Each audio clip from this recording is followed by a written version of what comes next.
All right. Hey, everybody. How you doing? Welcome to Bless the Bench. A lot of people ask me, what is Bless the Bench? And the best thing I could come up with is it sounds like something Anthony would say. So that's how we ended up with Bless the Bench. But if everybody isn't aware, today marks the 1 year of our dear friend Anthony Delucia's passing. And I'm so glad to see all my friends here together joining us to help celebrate how awesome Anthony's life was and how much he meant to all of us. If any of you brought flowers, and I know a lot of you did, and if you didn't, that's okay too, but if you did bring them and you're wondering where to put them, please put them on the bench out front. And we got a little slideshow of some different pictures over Anthony's life with all of you guys in them, and looking forward to having a great night. We're going to play a little music, and then we're going to open up the mic later on around 7 p.m. to anybody who wants to make any kind of comments or anything you have to say about Anthony. We want to welcome you up here. So thanks for coming, everybody. We love you. All right, everybody. If you can hear me, we'd ask you kindly just to step outside real quick. We wanted to make a couple comments here and open up the mic here in a minute just to anybody who might want to have something nice to say here for our dear friend Anthony. And he's the reason for this occasion. What you got? I'm a YouTuber. Gotta love that. So if y'all don't mind making your way outside here, standing down here on the patio. Speaking of patio, I'm sure he's here somewhere. Come on out, everybody. Jim, maybe point that speaker up there towards the door. Everybody, come over here now. The greatest wrangler in the world, Rob Rowe, ladies and gentlemen. Y'all make yourselves comfortable. Make yourself at home. We are amongst family here, and it's so great to have everybody out here tonight. What a great turnout this is. This just kind of came together last minute. About a month ago, I was walking my dog in the neighborhood, and I saw Bobby Jenkins, and he was driving by. And he said, hey, coming up in about a month, it's going to be 1 year since Anthony passed away. And I was like, holy crap, it's been a year? He said, yeah. And I'm like, my God, 1 year went by so fast. And I just took a moment, and I was like, we got to do something, And I texted Patrick probably about 30 seconds after Bobby drove away, and I'm like, hey, I heard it's coming up on a year. What's the day? And he said, it's on a Monday. And I'm like, oh, man, a Monday? Nobody's going to come out on a Monday. And I was like, well, I bet if I put his name on there, they will. So I said, why don't I make up a little flyer or something? So I know a lot of you saw that. We used the powers of AI to take a picture of Anthony and put him on that bench there. And what a great thing that is. I don't know. But anyway, yeah, we put it out there and wanted to let everybody know. So it means a lot to all of us to have everybody here. And this is one big family, isn't it? So how about that? And yeah, I mean, there's a lot of things I want to say, but I won't keep it too long. But family, that's a big one. I was blessed just to spend a week in Costa Rica with my brother and my sister and their significant others, and of course my wife Morgan, who's here somewhere. And wow, what a trip! I mean, we just were out of the country for a week, and I flew back. And yesterday was my first day back, and got my head on straight, and went back to work today. I'm like, man, that's not the not back to the life I wanted to go, but hey, got to work. So, but family, getting back to what I'm saying about family is, holy cow. You look at it, and we're so grateful for who we have and who we have time to spend with. And, after a while, everybody passes away. That's something you can't avoid. So we look back a year now without Anthony, and it's been tough. And oftentimes I find myself thinking about Anthony. It'll be just something random. I'll hear a song, and I'll be like, oh, man, Anthony used to love that song. Or, I'll get out of a sticky situation. I'll be like, that's probably what Anthony would have done, or something like that. But, yeah, exactly. He would have loved that one. And just ways to do things. He was crafty about things. And, man, he just had a lot of friends and employed a lot of his friends, too. He gave me a lot of work. And Jim, of course, who I do the record night with. We started doing it because of Anthony, because he said, you got so many records, why don't you bring them out here and come DJ for us? And I was like, well, that's a great idea. I guess I could try that. I mean, some of you might remember back in the day, 2004, 2005, I used to bring my laptop and play reggae music on the Turtle here on the front porch with just a laptop computer back before I had any kind of equipment at all. But we made it work, and we had a good time doing that. But yeah, really miss Anthony. Obviously, it's been a tough year, but every time you do something that you used to do with Anthony, you think of him. You know, we make a good dinner. Anthony used to love to cook, and I'll make some stuff, and I'll be like, man, Anthony would have loved that. Or, you know, go on a beautiful walk out here at Fort Clinch or something like that. I'm like, man, he's right here with me, and it's just something that you can't let go. You got to remember your friends and the ones you love, and think about those things that you did with them and what reminds you of them, and you'll find yourself going throughout life, having those experiences again, and you'll remember your friends and how much you love them. Well, thank you so much. And you'll find yourself remembering your friends and your family who you loved and lost, and it's a good feeling. You can find solace in that. So I just want to thank everybody one more time for coming out tonight, and I want to open up the mic to anybody else, too, who wants to speak. This isn't about me tonight, so I hope anybody else would be able to come up here and say whatever they want to say. You know, we're all here for Anthony, and if you don't have anything to say, that's fine too, but wanted to give everybody the opportunity to say something if they felt compelled. So by all means, please come on up and say something. So, and it's okay if you need a moment to chug your beverage and get some courage.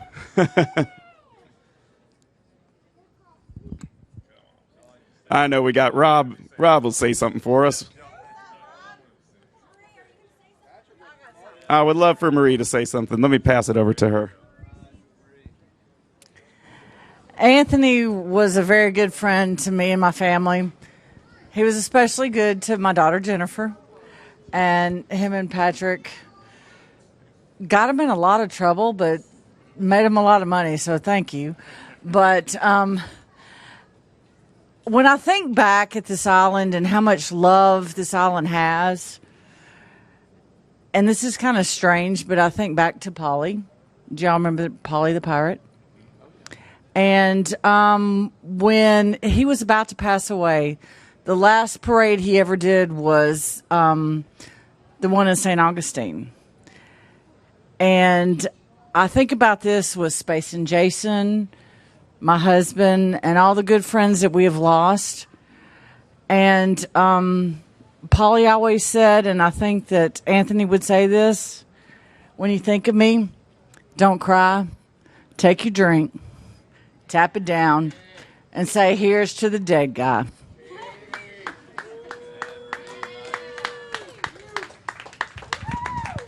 Anybody else?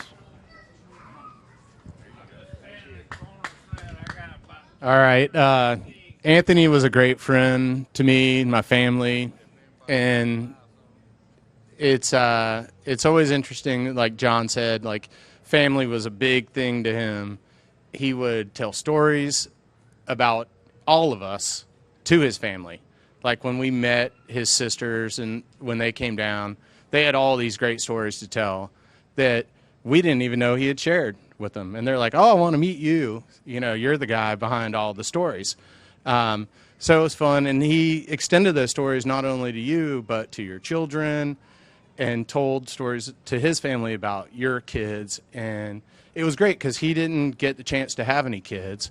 And I know, like my son, I have one kid, was like a second child to him. But then I heard him tell me stories like when my kid was growing up, oh, these kids I see surfing on the beach, like Bobby's kids, all the Curlins. And then Patrick's kids, he kind of took them on as, you know, a second family. So it was really great. And these guys, I met Patrick kind of randomly through a friend that I'd gone to college with. And then I just happened to move into a neighborhood that was right down the street from Patrick. And these two were going through, Anthony was just moving into town, opening a bar. And Patrick was going through some things in his life, and he needed a really good buddy. And he found it just like kind of out of the blue. And the two of them had a passion for music, art, and I was kind of right there with them. And my wife and I were starting a family, and they just kind of sucked us in. And it was great. And then, like John was saying, Anthony loved to cook. So it was like, he's like, okay, Patrick, you know, we got all these new friends. We need a family atmosphere at your house. So he started doing Sunday dinners. And he expressed his love for cooking up there. Zippy's like, yes, Sunday dinner. So if you were like didn't have a kid, or you had one kid at your house that needed some food, he was always extending the invitation to come. And he's like, hey, by the way, gravy takes 3 hours. So, dinner's at 6, but you can get there at 3 or 1.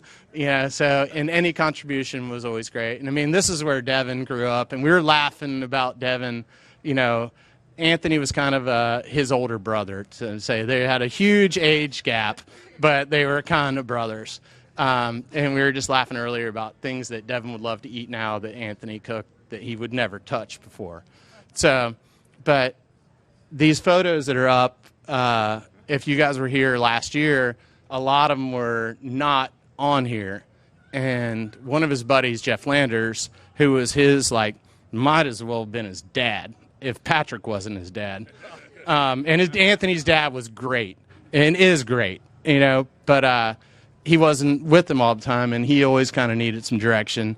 But a lot of these photos are from Jeff, and it's really cool because he hasn't been able to be here for any of this. And I know it means a lot to have all these people here because Anthony meant so much to him. So here's to Anthony.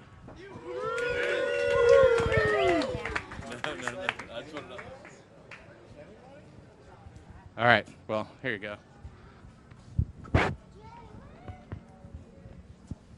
That was beautiful. I love to hear everyone opening up and letting it loose. I know someone else wants to say something out there. Anyone else? Here, Brittany's coming over. But, yeah, it's nice to get up here and get vulnerable and just express your feelings. It's good to hear all this talk of family and how close we are as a community. It means a lot. Yeah. And we're going to definitely probably be doing this annually, so get used to this date, because just to have everyone come here and just a chance to be together means everything.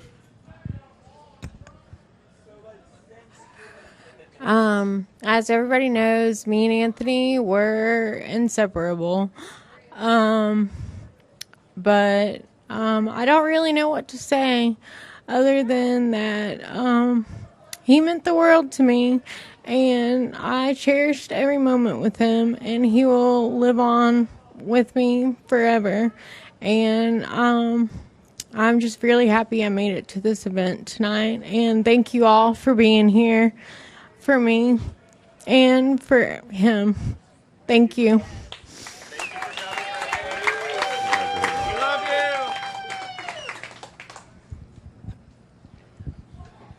That was beautiful.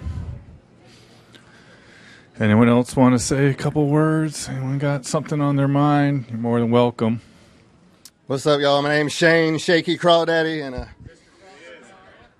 I just had to come up here, and I wanted to talk last time, but I figured this time would be a little more appropriate for me. And when I first, before I moved here, I played music, and my wife's dad was at the Dog Star, and he said, why don't you talk to Anthony? And he put Anthony on the phone, and I never talked to this guy before in my life. And hello, how you doing? Man, it's going to rock. You're going to rock. This is going to be amazing. You're playing right when you get here. So it was my very first gig when I came here. It was the day we got here, I played. And my daughter sang up there with us at the Dog Star. And I have that on video, and I cherish that moment, and thank Anthony and Patrick who would let me do that. So I wanted to share that story with you guys. And I'm playing there tomorrow night as a full circle, believe it or not, which is, it's not the Dog Star anymore, but thank you guys. Yeah. All right. Beautiful, beautiful. Yeah, I remember after last year, a couple of people were like, oh, I wanted to say something, but get a little nervous up here. So try to give everyone the space if they want to gather up the courage to come up here. If you're thinking about it, go ahead and do it. I know Sippy's up there ready to say something. Going to have to call you out. You need some courage. Got some liquid courage in there. Do a couple shots. Well, there you go. I've got a little something. It's loft to wall. It's kind of corny, but First of all, before I go there, can you imagine what Anthony would think if he walked into the current version of the building, the 1876 building? He would love it. He would say, I really believe he would love it. That's just saying. But I started a rumor once at the Dog Star that the Dog Star was not named after that star in the west, that the sailors in the old days who had the dog watch 4 to 8 would steer by that star, the Dog Star. I said that this place was named after Toto, the first dog star, the first real dog star. Think about it. I've never seen him mad, but he got irritated at that. He said, I made it up. Who in the hell started that rumor? I said, I don't know. It's a good story. You know, it's amazing. All right, I'm going to tell a quick story, though. Just on the last year when we did the ceremony, how crazy was that the first license plate ever hung up at the Green Turtle, that guy was here that day randomly. And was just like, yeah, he got up and spoke. And I remember meeting him earlier. He's like, yeah, this is my license plate. There was not one license plate on here. He grabbed the license plate, and that was the first one on there. So what a cool story. How you do that? You got to bring a couple of license plates up here. Yeah. You got a plate up there? Well, I used to visit here back in the day before my folks had just moved here, and I was vacation, Mississippi vacation, Mike. And after Katrina and I moved here, this place hadn't been open very long, but it was like a home away from home. I mean, you know, you bring your old license plate. I lost my train of thought. But that was the deal. There was nowhere else to go. There was a stretch where there was all these great places. There was a reggae place up there. Like, who remembers that? Like, what was the reggae place over there? Like, yeah, there was like, yeah. And then there was the Turtle. And it was like, now there's somewhere fucking hip to go. Or you could just go down to the Palace. There's that. And O'Kane's. You could just smash the window there if you wanted. On Florida Georgia weekend. New Year's even. Or regardless. He planted the seed, and this started bringing great music to this town. Because, you know, nobody had it. And, you know, I went to college in Vegas. I did my go crazy fast thing. I moved here, and I was ready to take a chill. But, like, there was nowhere where there was good music. And then I was like, wait, hold on. Like, this place has got, like, there's a chance. So I'm saying there's a chance. And, yeah, we used to block the front doors off and park the band up in there. And then, like, Grant would dance on the bar, and they would be raging. And then they would come out here, and they would, like, yell at whoever they were, Joe and Charlene. Joe and Diane. Woo! Because back in the day, there was like this like Turtle Florida House rivalry. The Hatfields and the McCoys. But no, it's funny how the evolution occurred because, you know, now this is just like, it really is ground zero of the good music scene that is evolving. Dog Star. And now, Tigre. I don't know. Woo! Take the microphone away before I make a fool of myself. Take that and run with it. Woo! Septo. We miss Anthony. Legit. Whoop, whoop. Woo! That was good old. Good old. Anyone else out there thinking, debating? Mason wants to say something. He's like, man. Well, if you guys want to, you can. So, obviously, it was a little difficult taking the news that Anthony passed away. You know, it's a gut wrencher, to say the least. You try to find maybe silver linings in everything, and try to comprehend and compute everything, you know, but what was truly amazing about the end of his life is he spent the last 2.5 years almost like saying goodbye to everyone he loved. And we didn't realize it at the time, but that's what God had planned for him. And he went and lived with each one of his sisters for a few months at a time and saw his dad all the time, and even his nephews he was stayed with for a little bit. He did a ton of traveling. So like to kind of like do like a last lap, you know, and then comes back here and has about 6-7 months just to like see everyone again one last time. And you know, that was just kind of interesting how that happened. So, you know, it's kind of a good way to go. And as hard as it is to go, he didn't have to worry about any health scare or deterioration. He just lived his life happy and full to the fullest. And then it was quickly taken away from him, you know. And there is some poetic beauty in that, in a sense.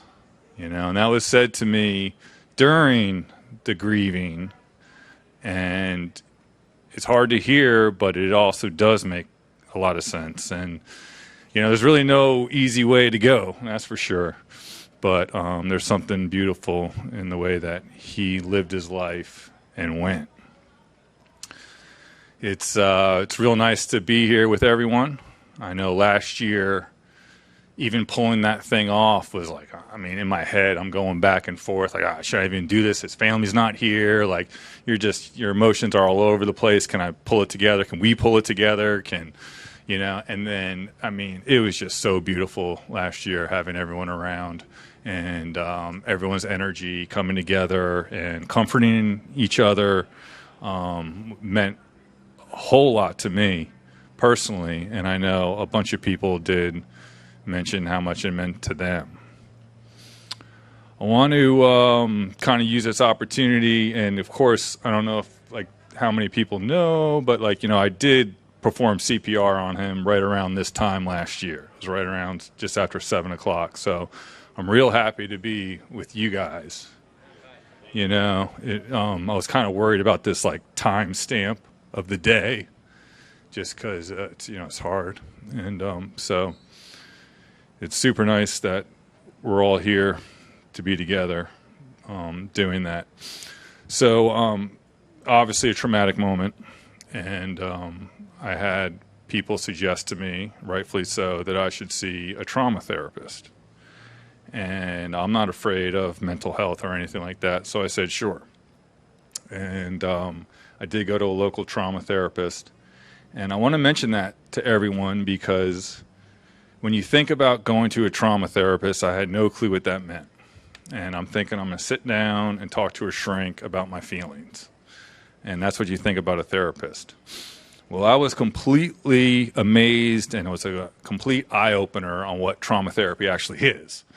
And it requires you to sit down there and come up with essentially like a 20-second movie in your head about the trauma that happened, and also to have about another 20, 30-second kind of movie in your head that has nothing to do with the situation.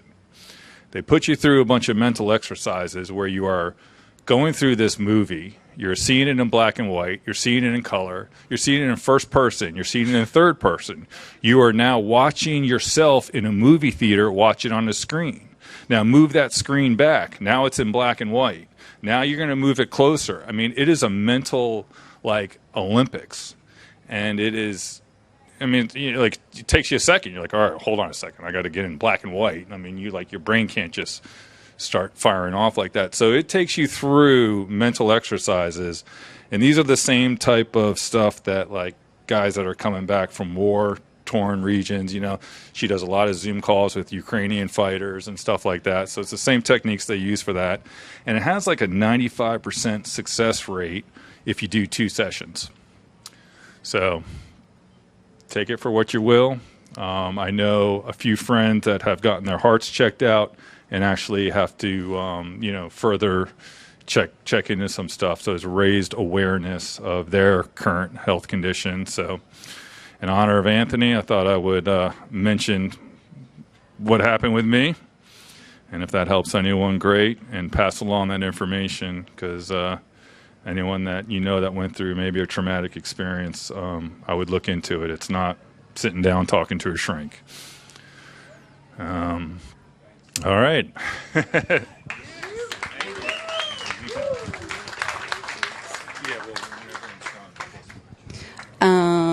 Hey, I wanted to tell you all how grateful I am that we're gathering. It's been a rocking year. It went by fast. Today went by even faster. And stuff really didn't start hitting me till I drove to the Turtle. And so I'm really grateful that we're all here together again. I wanted to say that, of course, Anthony's family put together this bench, and they did an awesome job. And it looks beautiful. Thank you for bringing all the flowers. Thought I had something else to say, but I'm just so grateful to be with everybody here. Grief is kind of weird because it hurts and it's deep, but connected to that is love. And I'm so grateful that we all got to receive Anthony's love. So I love you all. Should we listen to your voice? Sure. All right, well, we've been saving this. It took a while to compile some of this in the slideshow. Well, that picture was sideways. That was funny. Anyway, we have a video where Anthony is wishing Scramble Campbell, who's an amazing artist who he knew very well, met through Patrick. We have a video of Anthony wishing Scramble a happy birthday, and it's been a long time since we heard his voice, so I'm going to hold the microphone up to the computer speaker here and play that for you guys. And then we want to do a toast for Anthony and bless the bench that his family gave us here in honor of his memory and his life. So we will raise a glass to him here in just a moment. And Jim and I will play a couple more songs after that. But we do want to get a big group picture, if you don't mind. So I'm going to play this video here, and you'll be able to listen to Anthony's voice. Then we'll do the toast. And after the toast, if we could get everybody to gather around the bench real quick, I just want to get a big family photo. It would mean a lot to us. Happy 60th, Scramble. I love you, buddy. Thank you so much for the memories, all the great times, Red Rocks, the Magnolia Fest. If it was not for you and Shay, a lot of us would be a lot less happy in the world, and that is the most important thing you've given us. Happy birthday, my brother. I love you, man. Wow. Holy cow. That was it.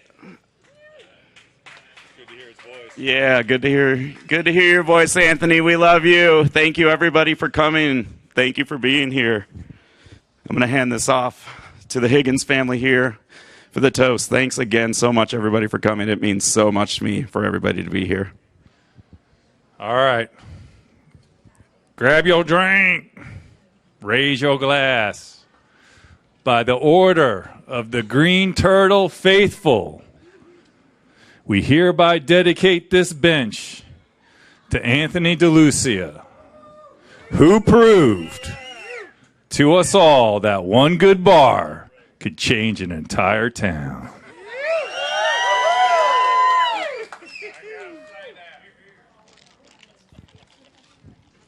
Love everybody.